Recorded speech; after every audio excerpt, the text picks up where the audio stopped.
Hello friends, मैं आया हूँ सुप्रभात टैक्स सॉल्यूशन इन्फो से।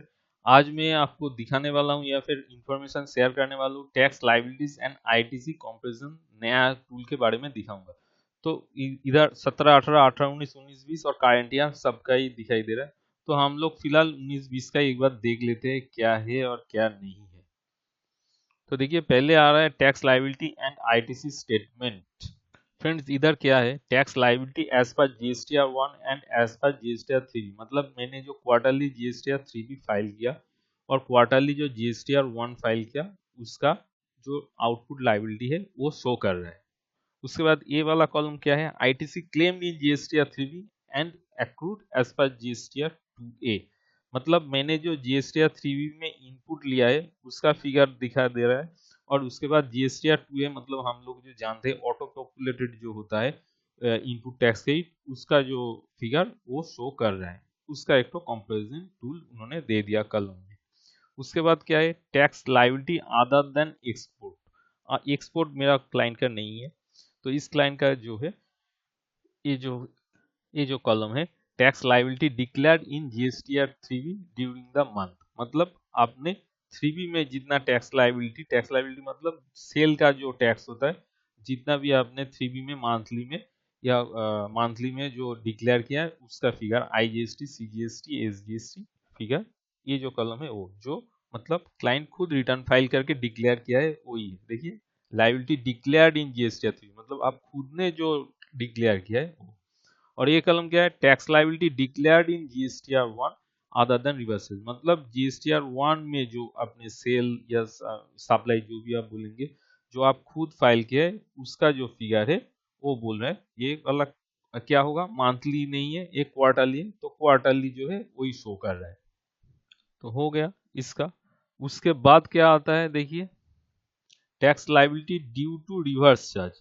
Tax liability due to reverse charge client का नहीं है, आरसीएम में पड़ता नहीं, इसलिए इसका रिवर्स चार्ज वाला कुछ ऑप्शन भी नहीं शो कर रहा है। मतलब रिटर्न में कुछ हम लोग लगाया नहीं था, इसलिए शो नहीं कर रहा है।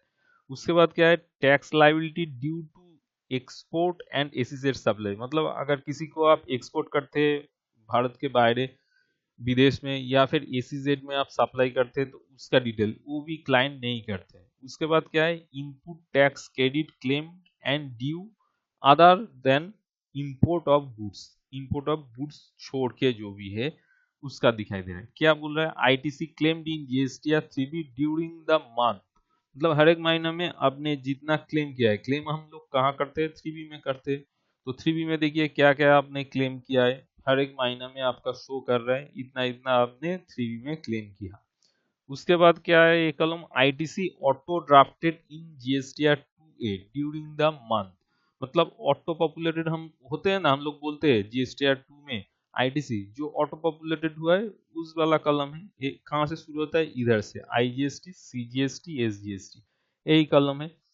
और उसके बाद क्या है, ये सब मिला के अगर आप ज्यादा ले लिए इनपुट, मतलब जीएसटीआर 2A में जितना इनपुट है उससे आप मान लीजिए ज्यादा ले लिए, तो ज्यादा अगर ले लेंगे तो इधर कौन सा, आईजीएसटी, सीजीएसटी, एसजीएसटी से सभी एक बार बड़ा कर देते हैं।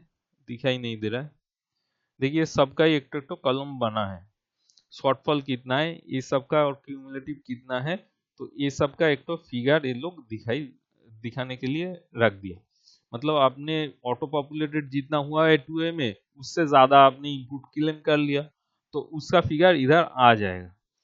और एक तो चीज क्या है, इसमें रेड इंक का इस्तेमाल किया है, ये बहुत ही बढ़िया है हम लोगों के लिए। तो हम लोगों का कहाँ गलती हुआ है हम लोग तुरंत शायद देख सके, इसीलिए ये रेड इंक का कर दिया। मतलब रेड मतलब गलती। और है एक बात आपको याद रखना है, रेड मतलब गलती, लेकिन एक गलती किसका है, रेड गलती मतलब मेरा गलती। गलती मतलब क्या, इधर गलती मतलब एक ही चीज है कि आपने ज्यादा इनपुट क्लेम कर लिया।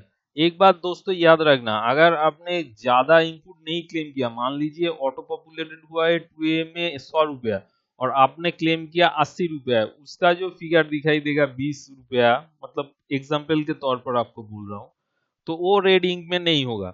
आप जब ज्यादा इनपुट क्लेम कर लेंगे तभी रेड इंक में शो करेगा। एक तो आपको इसीलिए मैं एग्जाम्पल के तौर पर दो ही दिखा देता हूँ। देखिए इधर ₹47 ये जो है 3B में मैंने क्लेम किया। और जो ITC 2A ऑटो पॉपुलेटेड हुआ है देखिए 6890, तो इसीलिए मैंने ज्यादा क्लेम कर लिया ₹7497, इसीलिए रेड हुआ है। ठीक उसके नीचे वाला में आप देखिए, इसमें मैंने ₹12,267 क्लेम किया, लेकिन मेरा जो ITC 2A जो ऑटो पॉपुलेटेड शो कर रहा है वो 23,000 शो कर रहा है, उसका मेरा ज्यादा हो गया, तो उसके बारे में वो रेडिंग नहीं शो कर रहा है, मतलब रेड मतलब मैंने ज्यादा इनपुट क्लेम कर लिया। तो इसी तरह आपको देखना है। मुझे लग रहा है ये अच्छा है कंपैरिजन जो टूल है। आपको अगर अच्छा लगे तो प्लीज कमेंट करना, और इसके बारे में और भी अगर कुछ जानना चाहेंगे तो प्लीज नीचे कमेंट बॉक्स में कमेंट कीजिएगा। Thank you for watch this video.